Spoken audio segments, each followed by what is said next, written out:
Shalom, mes frères chrétiens dans le Seigneur, que Dieu vous bénisse, là où vous êtes, dans vos maisons, partout dans le monde entier. Aujourd'hui, c'est le vendredi, le 16 2023. Je vais continuer de ce que j'avais dit hier concernant une exhortation, être un bon exemplaire. Surtout, cette exhortation concerne pour nous les chrétiens qui ont accepté, qui ont dans les chemins de la vérité. Nous avons besoin de marcher d'une manière de la parole, c'est-à-dire avoir un bon exemple envers les autres, avec d'autrui. Vraiment, c'est capital.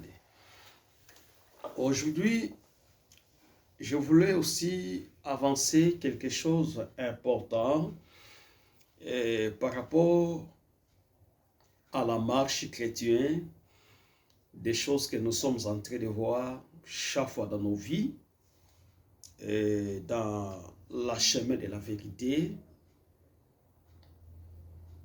Ça nous reflète beaucoup de choses et nous sommes obligés aussi de se comporter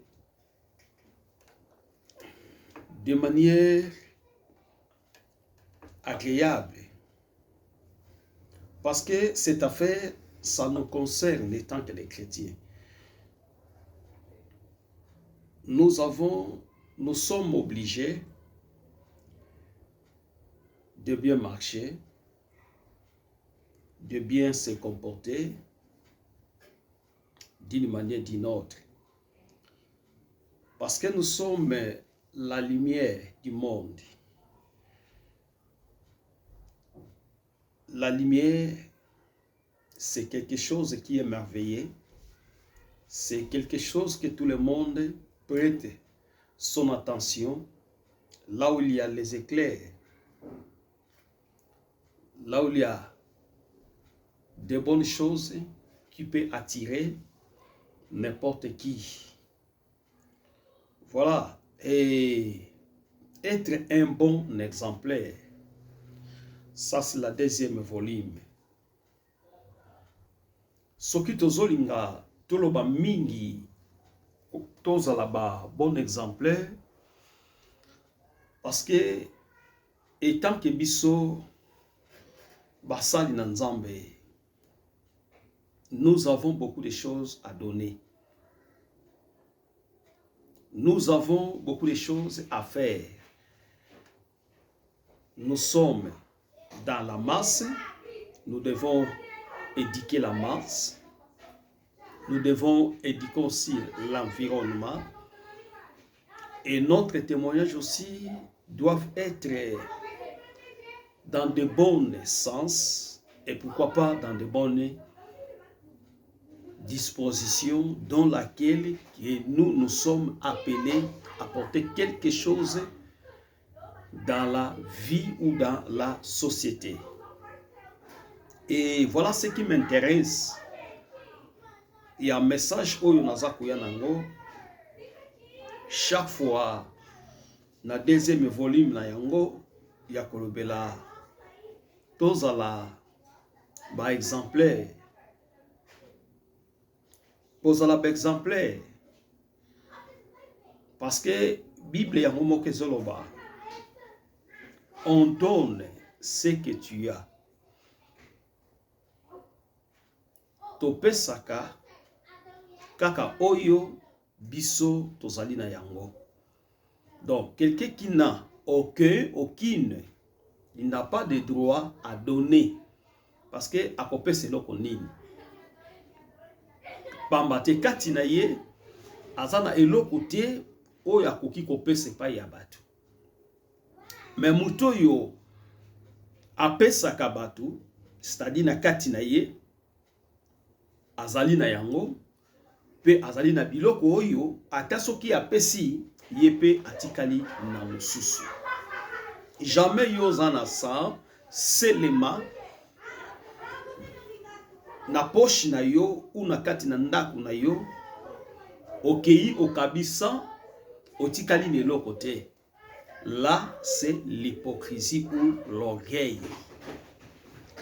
Avant de donner quelque chose, d'abord tu dois te regarder toi-même. Si je donne ça et moi je resterai avec combien? C'est là le problème. La Bible dit, on donne ce que tu as. Bapesaka oyo zanango. Mais avant ngana pesa, oyo ngali na lingi na pesa batu, c'est-à-dire que ngana zanango déjà. Naza nango déjà. Naza aussi na provision. Oyo ata soki na pesi ndenge bibelobi, c'est-à-dire na tikali pe na yango. C'est-à-dire bapesaka eloko yo ozali na yango. Donc soko ozali na comportement ya mabe, okopesa pe batu eloko ya mabe. Soko ozali na comportement ya malamu, okopesa pe batu eloko ya malamu. Voilà bien aimé, eloko eza kozanga kati na l'église na biso ou ba malade ya l'église na biso. Soki nazo bastani dans la généralité. Tolobi te que l'église oyo bango baza bien, parce que comportera bien, oyo parce que comportera mabe. Non. La parole de Dieu est la parole moko ezali universelle. Eza universelle, c'est-à-dire que ezali partout tokoki ko se trouver liloba nzambe. Oyo ezepe sa vie, pe oyo ezakope sa bombo. La raison pour laquelle que je me serai toujours fier de Dieu dans mes prédications, dans mes exhortations, sur la vérité. Parce que la vérité, c'est quelque chose oyo batubele baza ko s'attendre na ngote. Mais plus tard, batu ba ko attendre na ngo, pe batu ba koye ba ko confirmer yango parce que c'est la vérité. La vérité reste la vérité. Je voulais dire à quelqu'un, si vous êtes dans de bons sens, vous êtes dans la vérité, restez dans votre position. Même si les gens ignorent votre existence, même si les gens ignorent votre naître ou être, restez toujours dans vos positions. Parce que vous êtes là pour servir Dieu. Parce que vous êtes là pour parler de la part de Dieu. Quelqu'un qui parle de la part de Dieu, il ne sera jamais dans la liberté totale. Il sera dans un combat avec des adversaires par-ci, par-là. Mais, le col aux en vérité, le col a peu vérité, ça katinayo, bien aimé, et qu'il va toujours triompher. Parce que Jésus, oyo biso toza ko servir. Maître oyo biso toza ko servir. Parce que tolanda qui est, tant que tolanda nde bibelobi, tolandiye na simanango toza ko zwa nini. Biso tolandiye pe toza ko servir ye. Po tolandi et si tozu déjà ko se servir. Voilà pourquoi yango biso totikali na kati na chemin oyo toza ko se servir nzambe na que disait na ba intérêt mon côté, mais parce que nous croyons à sa parole, nous croyons à sa vérité, parce que ces vérités nous amènent dans de bons chemins, dans de bonnes conditions. Aujourd'hui, nous sommes fiers de lui. Quand je parle de Jésus, je suis fier. Quand je parle de Jésus, c'est-à-dire, je ne sais pas comment je peux dire, nazana esengo, nazana fier, parce que nalandi moto azana bomoi, nalandi moto azana vérité. Moi dans ma vie, nalobaka souvent que nasalaka moto te, mais nasalelaka nzambe. Nasalelaka nzambe, et puis j'ai du respect na ba papa oyo bateya biso, que ce soit ba faiblesse na bango, que ce soit kozala na bango, mais lokola basala ki eloko malamu pona biso, lokola bateya ki biso, balakisi biso chemin oyo naza na honte te, que ça soit kozala na ye, que ça soit bomengo ou la pauvreté, mais je suis fier de lui présenter partout où je me serai présenté. Je suis fier de lui. Parce que, c'est-à-dire, eloko yo basali pona biso, batomsu bako kosala ngo te, eloko basali pona biso, soki bapesa ki biso mbongo, tonga tolia mbongo, elinga ki esila. Mais lokola ba mema biso na chemin ya vérité, lokola ba mema nga na chemin ya vérité, je suis fortement béni. Voilà pourquoi nous sommes fiers na bango. Chaque fois-ci, je prêche la parole de Dieu, je témoigne. Parce que bamona qui passe pour l'abisso. Alors, aujourd'hui, nous sommes un peu dans la liberté d'expression de la parole de Dieu, de dire des choses que nous avons contemplées et des choses que nous avons palpées dans notre vie, dans notre main, sur ces chemins. Bien-aimés, biso bozo landanga, partout bozo landanga, et sengo na moto yaza ko servi nzambe, pe azotambola na ba norme ya nzambe. Et sengo moto na moto yo aza ko servi nzambe, pe na moto azotambola na ba norme ya nzambe. Parce que moto azotambola na ba norme ya nzambe, na vie na yo échec koyate. Vous savez pourquoi échec koyate? Parce que moto aza kati na yo esi ya longa. Moto aza kati na yo esi ya longa. Bible dit ça fait 2000 ans sur la croix. Il était vainqueur pour nous. Voilà pourquoi ça me fortifie. Et ça ko fortifie nga. Et ça ko fortifie yo ozolanda. Okoko ça pe na ba problème. Okoko ça pe na ba makambo. Ou peut-être ozomona ke eza lisusu ko simba te pona vie na yo. Ah bien aimé, e ko simba. Na nzambe simba kaka. Parce que nzamba chouaka te. Parce que notre Jésus, Jésus-Christ est le bannier. Il est à chouakate. Il est à longa. Lokola longa, bisope tozo longa. Bisope tozo continue ko longa. Ensemble avec lui. Alléluia. Dieu soit loué. Être un bon exemplaire. Tako bazobengo mo Christo, bien aimé. Kozala mo Christo ya maloba te. Kozala mo Christo ya ba distraction te. Kozala mo Christo ya ba parti pris te, ya ba parti pris moko boye te, ya kozaka pari ya batu moko boye. Mo Christo na kati na ye, aza moto aza sembo. Aza moto azolanda Christ. Oba onyoso bazolanda Christ, bazo koma ba Christ Jésus. Parce que Bible dit ba Christ à moi. L'expérience de la gloire. Quand Yesu katinanga nazan expérience, espoir. Expérience de la gloire, esa katinanga. O muto to tambo en expérience de la gloire, bien mais atambola ka toujours de victoire en victoire. De succès en succès, bien-aimé. Bien que même dans la succès, bien-aimé, ils ont aussi un principe. A tous les cas, il y a Yesu, mais pour vivre le boko ya nzambe. Pour vivre le désigrata ya nzambe. Pour vivre des choses qui sont écrites dans la Bible. Ça commence à manifester dans votre vie.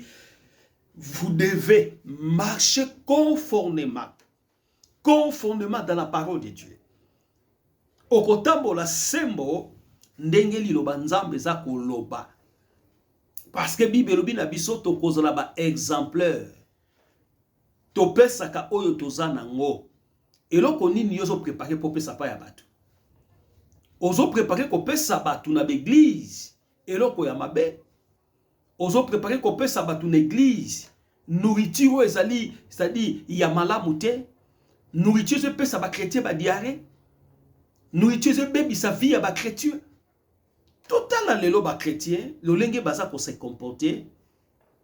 Baza ko se comporter mal parce que tout d'abord mutu azo pesa bango, lo ko malamu te. Parce que ye moko aza malamu te. Parce que ye moko aza malamu te, okotika pe kopesa mutelo kwa malamu te. Parce que soko za na vie moko olingi mbongo mingi n'évangile. Olingi ko créer babiloko moko boye ba créativité moko boye zanga tina n'évangile. Olingi sacerdoce moko tango nyoso na kati n'évangile. Et sacerdoce sango lisusu esengeli ezala oyo konkolo alakisi yo batindi yo mais yo ozo sala selo bo moto na yo parce que oza na posa ya mbongo. Parce que oza na posa osomba veste. Donc po somba veste yo moko lata esengeli oya o créer eloko ya mabe na kati l'église obimisa batu ba mbongo po yo somba veste olata. Ah non, bien aimé, pas cela. Mosali na nzambe lolenge wana te. Elamba eza eloko oyo ezaka po ezipa biso. Melamba ya solo o eza kati na biso molimo na nzambe. Nde lamba ya bomoi. Elamba o ebebaka te. Parce que soki lelo na lati elamba wana lobi pe non sepa suna lati so elamba mususu. Mais oyo zana yango okobandaka ko sa tretenir yango tango nyonso.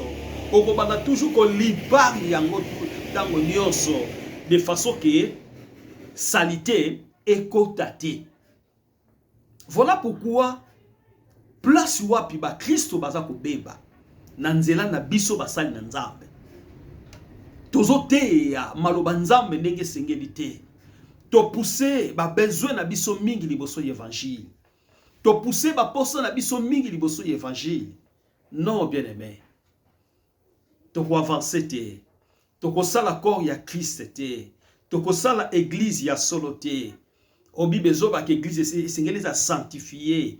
Église sengeli za identifier par ses comportements, par ses actes bien-aimés. Les loto détruit l'église. Église est comme une distraction. Église est comme si ko toko senga mbongo. Église est comme si ko sala commerce na biso d'une manière d'une autre. Voilà pourquoi nous avons yebisa yo mosali na nzambe. Oyo okomisa marché na yo, marché central. Okomisa marché na yo partout yo zali. L'église, église a place à marché te. Église a été place ngana ko zwa bomengo. Église a été place ngana ko senga ka bambongo na ba multiforme. Non, bien aimé, si Dieu veut te bénir, Dieu peut te bénir. Nzamba ko simba bao basawa na bao zo kamba même quelque part nzamba ko simba ba pambola yo ba bénir yo. Au Bible c'est l'œuvre de Dieu qui te bénira. Soko sali musale nzambe malamu musane ke pambola yo. C'est-à-dire que sali yango na ba condition moko normale, na attitude moko normale, notre Dieu est capable de vous bénir. Parce que sa source d'inspiration, parce que sa source ya lipamboli, parce que sa source ya lumière, parce que sa source ya pesa kabiso bomo bien-aimé. Nzambo to sa ko servir. Mais koko mis église te et comme le la marché central et comme le la feria place yo ko senga mbongo, place yo banda ko créer ba mai ba zelo ba milangi ba biloko moko. Ah bien aimé, wana so bimi déjà libanda nzambe. Obimi libanda ya nzambe, mutabima kana nzambe ndenge wana. Azoyo kasusu nzambe te, akomi koyoka ba posa ya motema na ye. Obando créer biloko moko. Tala biloko yo créer, tala bambongo yo zo en église. Est-ce que bonga na yango? Bambongo yo zo en église, est-ce que bonga nango? Ba service à l'okuta o yo sala na kati église, est-ce que bonga nango? Ba créativité a pas pamba yo créer à l'église, est-ce que bonga nango? Bien-aimés, nous devons changer notre comportement. Nous sommes obligés d'être des personnes exemplaires. Au bazo prêcher le Nzambe dans sa totalité, dans la vérité. Bien, la vérité vous affranchira. Soko zana kati na sembo ko yeba ko bikisa yo. E ko yeba ko kangola yo. Nzamba yebi ba posa na biso. Ayebi ko tema ka liboso ya bato. Kola ko linga te yo za la salite.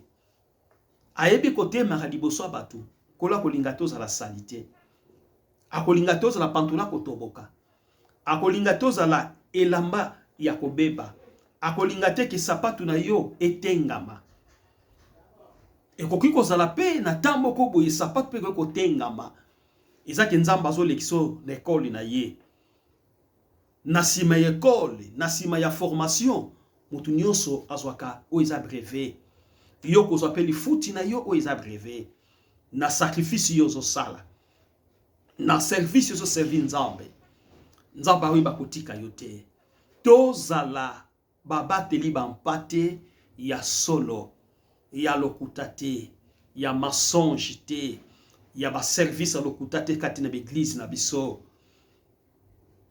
mais servi nzambe nzambe akoyeba ko bénir yo soko lingo tonga olingo sala eloko moko o ezaki kati na l'église expliquer église bako contribuer pour l'avancement ya musala mais ozana poso somba sapato ozana poso sala eloko moko ko créer eloko moko te kati na église ko créer service moko te kati na église de façon que yozo mbongo poso mbeloko wana non pas ça soko zana posa eloko senga na église nazana posa bo sombela ngelamba église bako sombela yo unzamba yebi posa na yo akosala lolenge tanke nzambe ya kopesa yo posa oyo zali na yango voilà na verset moko na lingi na pesa biso verset moko na Jean chapitre 12 verset 36 Bible lobi pendant que vous avez la lumière tango ke bozali na kati na lumière tango oyo tozali na kati na pole c'est-à-dire que tango tozana bomoi croyez à la lumière tondima lumière oyo tozali nango afin que vous soyez des enfants de la lumière na yango toyeba kozala bana na kati na lumière. Jésus dit ces choses.